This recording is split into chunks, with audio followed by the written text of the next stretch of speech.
अस्सलाम वालेकुम, welcome to my channel. कैसे हैं आप सब लोग? इंशाल्लाह खैरियत से होंगे। आज मैं बना रही हूँ भुना हुआ गोश्त, मज़ेदार लज़ीज़ सा बनाएंगे हम भुना गोश्त। ये मैंने हड्डी वाला गोश्त लिया है और ये बीफ का गोश्त है, बीफ है, ठीक है, बड़ा। और इसको हम मसाले वाला बनाएंगे भुना हुआ गोश्त। ये मैंने 1 किलो के करीब गोश्त लिया है, प्रेशर कुकर में डाल दिया है। और मैंने 3-4 प्याज़ें ली थी और ये मैंने 4 टमाटर लिए हैं, ये भी मैंने काट कर डाल दिए हैं। और ये आधी चम्मच मैंने हल्दी इसमें डाली है। 1 किलो गोश्त है तो उसके हिसाब से मसाला भी हम थोड़ा ज़्यादा डालेंगे। ये 1 चम्मच भर के लाल पिसी हुई मिर्च मैंने 1.5 चम्मच के करीब डाली है। और ये 1 चम्मच मैं डालूँगी नमक भर के। और क्योंकि गोश्त हमारा 1 किलो है और ये आधी चम्मच भी ज़्यादा है, ठीक है। ये पिसा हुआ धनिया है। और अब मैं इसको लगा दूँगी प्रेशर कुकर, वेट लगाऊँगी। और इसमें मैं डालूँगी अदरक लहसुन का पेस्ट भी तकरीबन 2 चम्मच भर के मैंने डाले हैं, ठीक है। और ये मैंने अब सारे मसाले डाल दिए हैं। अब मैं इसमें डालूँगी 3 गिलास के करीब ये पानी डाल दूँगी। और ये 25 मिनट मैं इसको पकाऊँगी, ताकि इसमें हड्डी वाला गोश्त है, हड्डी भी है और गोश्त की बोटियाँ भी हैं। तो हड्डी का जब रस निकलेगा, जायका आता है उससे, गोश्त में बहुत मज़ेदार बनता है ये गोश्त। इस तरह से आप बनाइएगा। 25 मिनट मैंने वेट लगाया है इसका। वेट लगा के अब मैं खोल के देखती हूँ। जी माशाल्लाह से गोश्त गल गया हमारा तकरीबन।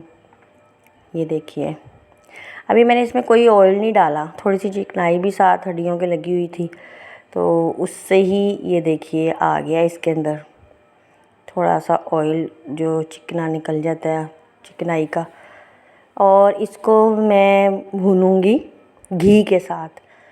इसमें मैं घी डालूँगी। ये 1 डोई भर के मैंने घी का डाल दिया, बस मैं 1 डोई ही डालूँगी इसमें, क्योंकि कुछ थोड़ा सा ये चिकनाई का भी और घी निकला हुआ है, ऑयल निकला है, तो इसके अंदर ही मैं इसकी भुनाई करूँगी। बहुत अच्छी तरह से माशाल्लाह से गल गया है, बहुत ज़बरदस्त खुशबू है और ये खाने में भी बहुत मज़ेदार होता है। इस तरह से और मैं इसमें डालूँगी ये आधी प्याली, मतलब 3-4 चम्मच रख लें बड़े वाले दही के, फेंट ली थी मैंने अच्छी तरह, वो मैंने इसमें डाल दी है। और इसके साथ में इसको अच्छी तरह से इसका भून के मसाला इसका ऊपर आ जाएगा, ऑयल ऊपर आ जाएगा, ये भुना गोश्त फिर हमारा रेडी हो जाएगा। और इसमें डालूँगी साथ में पिसा हुआ गरम मसाला मैं लाजमी डालती हूँ, इससे बहुत मज़ेदार जायका बनता है और खुशबू भी बहुत अच्छी बनती है। आपने देखा होगा कि मेरे कोई इतने ज़्यादा मैं मसाले नहीं डालती, वही मसाले डालती हूँ जो हमारे किचन में इस्तेमाल होते हैं डेली।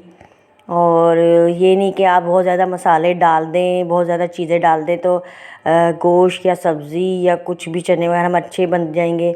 हम अगर थोड़े से मसालों में भी हम मज़ेदार जायकेदार चीज़ बना सकते हैं। तो इस तरह से देखिए गोश्त की बुनाई हो गई, हमारी गोश्त हो गया रेडी। ये देखिए कलर देखिए, इसका जायका भी बहुत मज़ेदार है। मेरे तरीके से आप इस तरह से बनाइए और खाइए बकरा ईद का गोश्त। और वैसे भी आम रूटीन में भी अगर आप गोश्त बनाते हैं तो इस तरह से भुना हुआ गोश्त बनाइए। और इसमें मैंने डाल दिया है हरा धनिया काट के और हरी मिर्चें, 5-6 हरी मिर्चें मैंने काट के डाली है और थोड़ा सा हरा धनिया भी डाला है। अब बस ये रेडी हो गया। इसकी मैं फाइनल लुक आपको दिखाती हूँ और बहुत ही मज़ेदार है ये। देखिए फाइनल लुक हमारी। नान के साथ खाइए, खमीर रोटी के साथ खाइए और मेरे चैनल को ज़रूर सब्सक्राइब कीजिएगा आपने। इसके साथ मैं गार्निश कर देती हूँ थोड़ी सी हरी मिर्चों के साथ, हरी धनिया के साथ। इतना लजीज मज़ेदार गोश्त हमारा हो गया है रेडी। प्लीज़ से आप मेरे चैनल को ज़रूर लाइक कीजिए, शेयर कीजिए, सब्सक्राइब कीजिए और अपनी दुआओं में मुझे याद रखिए। अल्लाह हाफिज़।